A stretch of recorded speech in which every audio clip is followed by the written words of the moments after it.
remember much of that message, except that when he was wrapping up, he posed a question saying, if you were to walk out of this building and your heart just stopped and you dropped dead, would you go to hell? Welcome to the Speaking Jesus 101 podcast, where we talk all things evangelism, apologetics, and prayer. I'm your host, Karen Wells. Shay, how did you come to know Jesus? So, like many, I grew up in a Christian home, Christian parents, Christian community, been going to church my whole life. I think my mom said I was born on a Friday and I was in church that Sunday. So I've been blessed to have been able to just be in that environment. But when I would say I was saved, I think I would have been probably about 13 years old. I went to a youth convention. I don't remember much of that message, except that when he was wrapping up, he posed a question saying, if you were to walk out of this building and your heart just stopped and you dropped dead, would you go to hell? A really simple question. However, up until that point, I had never had that question framed so firmly. I sat there and I thought, well, yeah, I'm Christian, but I think I would go to heaven. I was good enough and whatnot. My answer, all in all, was I don't know, but I think so, maybe. He gave us a few minutes to think, and the first thing he says when he comes back to the microphone is, if you said, I don't know, you're going to hell. You know, it depends who you talk to. Some people would be like, whoa, you can't say it like that. That's too much, or that's too forward. But I always had it sugar-coated for me. And that was the first time it wasn't.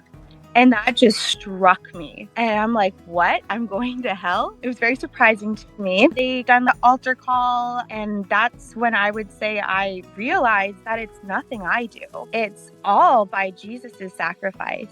And it doesn't matter how good I am, how bad I am, if my sin isn't as bad as the next person, it was all Jesus, because all of us have sinned and fallen short of the glory of God.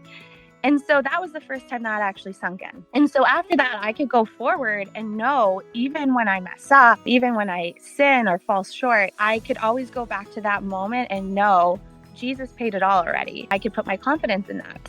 So at that time, I was 13 years old. However, as life carried on, and I would have been going into high school shortly after that, and all these distractions around, and boys, and this and that, and sports teams, whatever, that all was very distracting for me, very distracting to my walk. My parents still took us to church. We still remained somewhat plugged into a church community, but I just really struggled, and I had a hard time forming the disciplines to be able to just connect with God. I remember the first time I ever experienced anxiety. I remember being in grade 5 and feeling stressed out, and I could actually name that feeling, and that was the first time I could do that. So I'm about 10 years old, and what I was stressed out over is I could count probably about 10 boys who had a crush on me.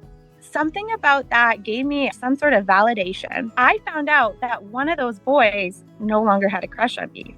He liked some other girl. That gave me this anxiety. I need to make very clear, I did not have a dad who was absent. I had a very involved father, a dad who has always been very sweet, very nurturing. I don't think I lacked anything in that area of missing that fatherly figure that I would start to look for affirmation in men.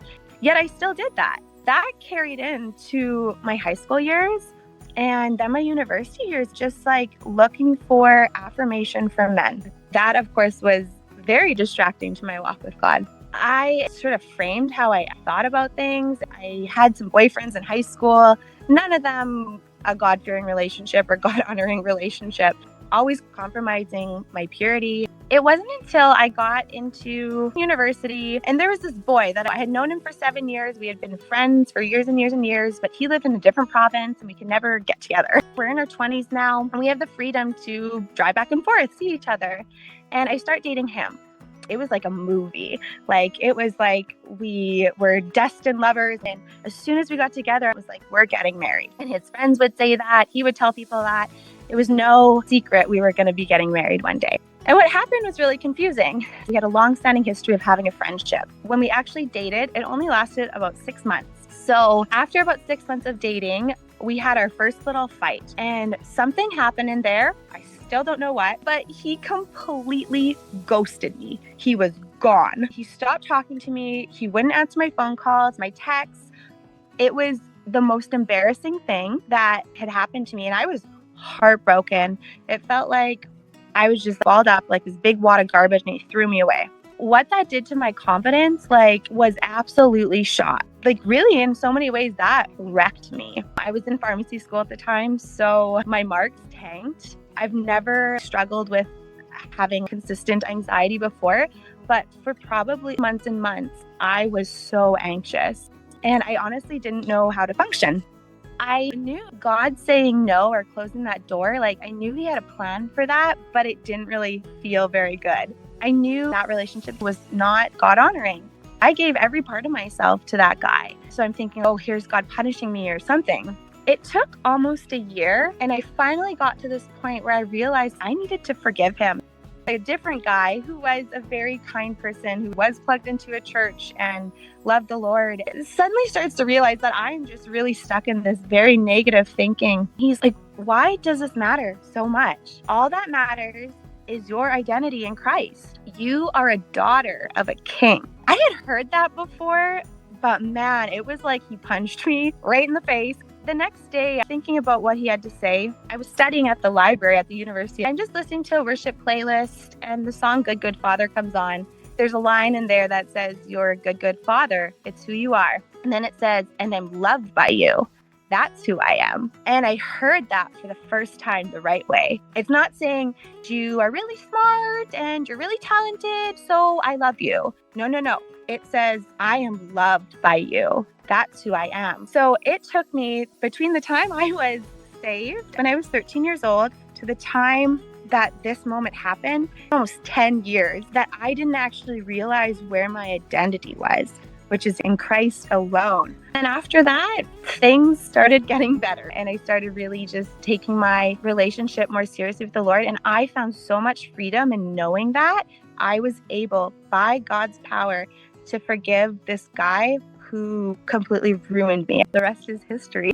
Shay, what exactly does this history look like? Where are you at now in your walk with God? It wasn't until 2017, about 6 months later, that I met my now husband. We got married in 2019. I would say when I really started to plug in, I realized where my identity lay. I actually had a baby. I went on mat leave with my son, and it easily could have been a year since I cracked open my Bible. Easily. I started to slow down, and I started to kind of press into the Lord. And something crazy happened. There's a YouTube video, sermon series called Humility, the Art of Hearing God. I'm just thinking, I don't really feel like I hear God very well. I realized that there was a lot holding me back from really being in true intimacy with the Lord. I would say it was my sin. So I had to truly humble myself before the Lord. One of those really ugly moments where no one else was around, thankfully, except my little baby was there, on the floor sobbing, being like, Lord, I need you. I was living in a lot of unrepentant sin, and I had to humble myself before God. Since then, there has been this little fire that has been lit, and I just want more of him. So that's kind of where we're at today. And now I'm just every day falling more in love with our God. Thank you for watching the Speaking Jesus 101 podcast. I pray that the Lord has touched your life somehow today. Please feel free to like, share, comment, or subscribe. Until next time, this is Karen Well saying, may God bless your day.